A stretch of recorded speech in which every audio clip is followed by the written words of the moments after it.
Chapter 12. Chapter on the royal treatise entitled The Inviolable Commitments of Divine Kings. Homage to the Tathagata, the Arhat, the fully enlightened. Ratnakusu, Magun Nasagara, Vaidurya, Kanaka, Girisu Varna, Kanchana, Prabhasashri.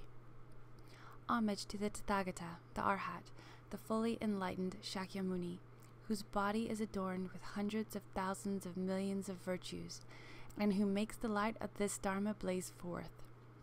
Homage to the great goddess Shri, endowed with boundless virtue, grain, and good fortune. Homage to the great goddess Sarasvati, endowed with wisdom's limitless qualities. Then, at that time, at that moment, King Varendraketu said this to his son, King Ruchiraketu, whom he had enthroned and who had not been long in the royalty. Son, there is a royal treatise called The Inviolable Commitments of Divine Kings, which, not long after I was enthroned, I received from my father, King Varendraketu.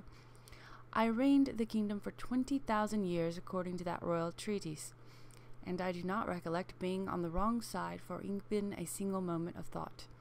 O son, what then is this royal treatise, The Inviolable Commitments of Divine Kings?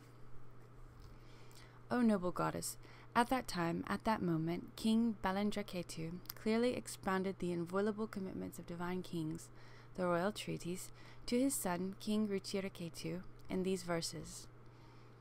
I will explain the royal treatise which benefits all beings, cuts through misgiving, and extinguishes every misdeed. O kings all one by one, be in a state of delight.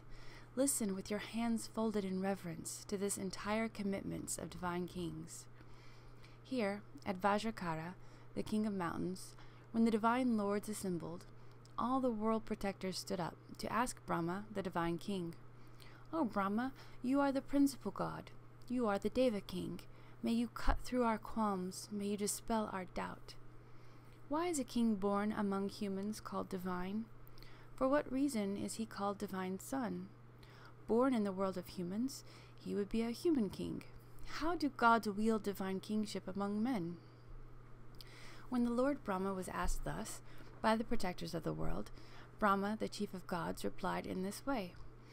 As the guardians of the world asked me thus, for the benefit of all beings, I will reveal this sublime treatise. I will explain the origin of kings, who are born in the realm of humans, and by what means they become kings of their lands. Blessed by divine kings, they enter into their mother's womb, being first blessed by gods. Afterwards, they enter her womb. Once born in the human world, they become kings of humans. From gods they are born, thus they are called divine son. Granting them a share of royalty and saying, You are the son of gods, the divine rulers of 33 create such human kings in this way, in order to bring misconduct to an end, thwart what is against the Dharma, and set beings in virtuous deeds, so they may ascend to celestial abodes.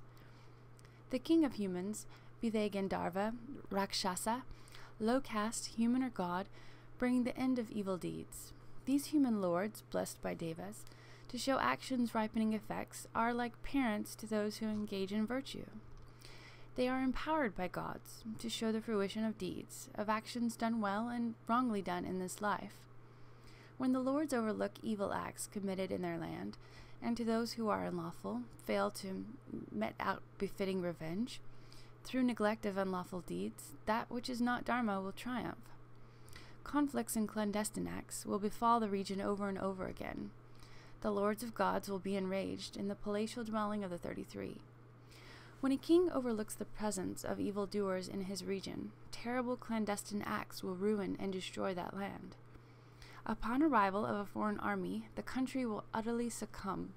Resources and race too will fall away. Those who amassed wealth through trickery and deceit will rob each other entirely of means. When a king does not perform the function for which kingship has been bestowed, he demolishes his own realm, as the elephant lord destroys a lotus pond.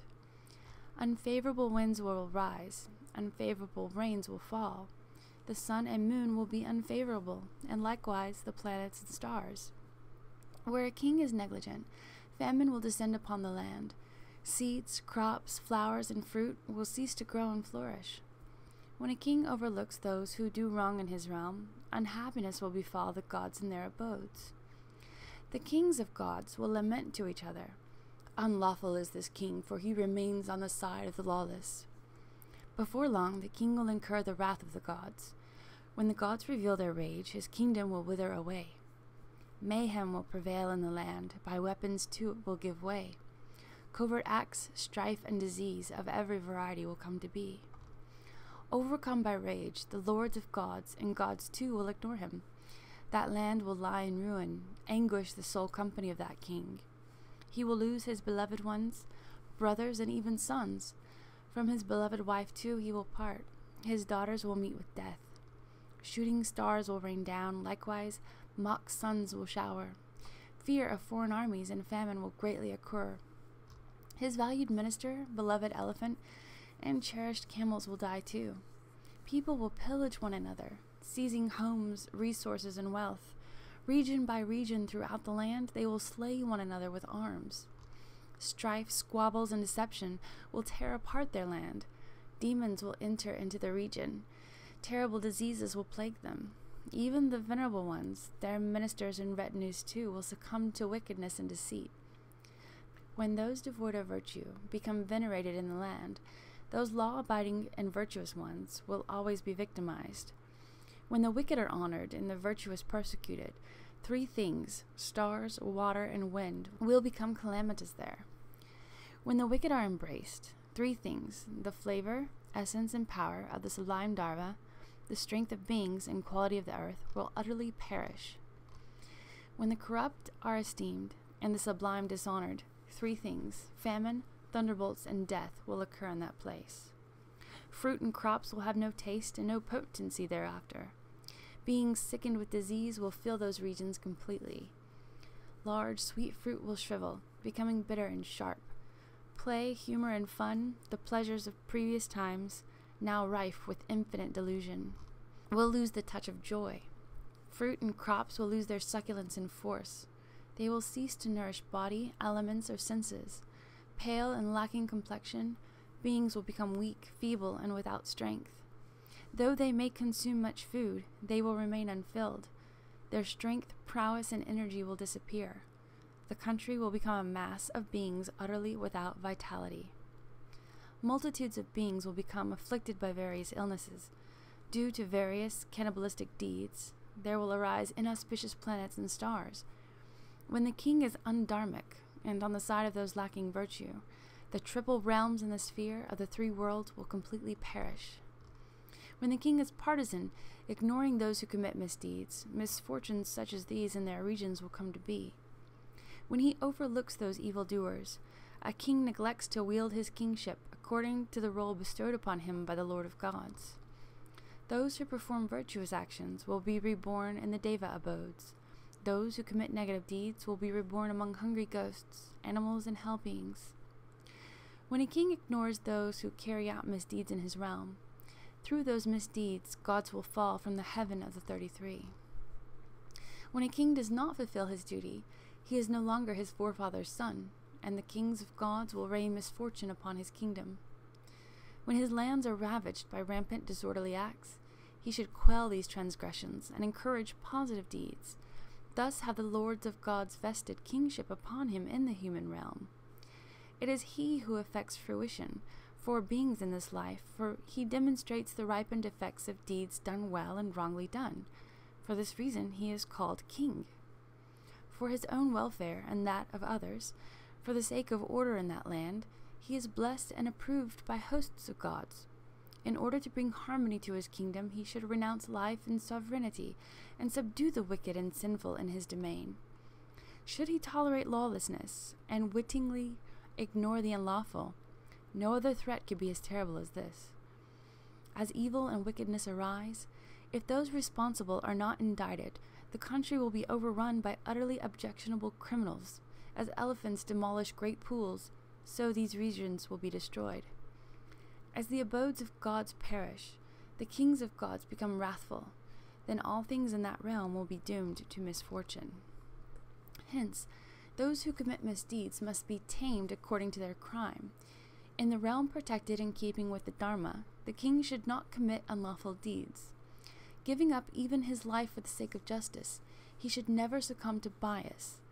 Should even once the king take the side of people related and unrelated, or of any person in his realm, he will utterly fall into prejudice. The fame and renown of that king who was virtuous in Dharma fills the triple worlds, and makes the lords of gods happy in the dwelling of the 33. Those gods will say, "Our son in Jambudvipa is such an honest king. Establishing beings in virtuous deeds, he rules his realm according to the Dharma.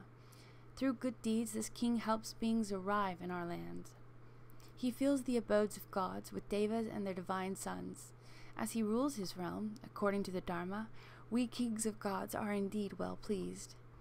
Being pleased, the kings of gods will offer protection to this human king. The sun, the moon, and likewise the stars will move well. The winds will arise in due time too rain will fall.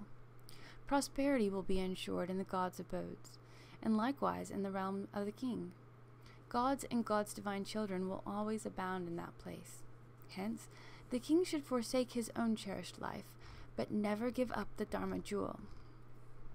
To ensure the welfare of the world, he should seek company with those sublime ones, fully adorned with virtue, happy with their people and renounced from sinful deeds.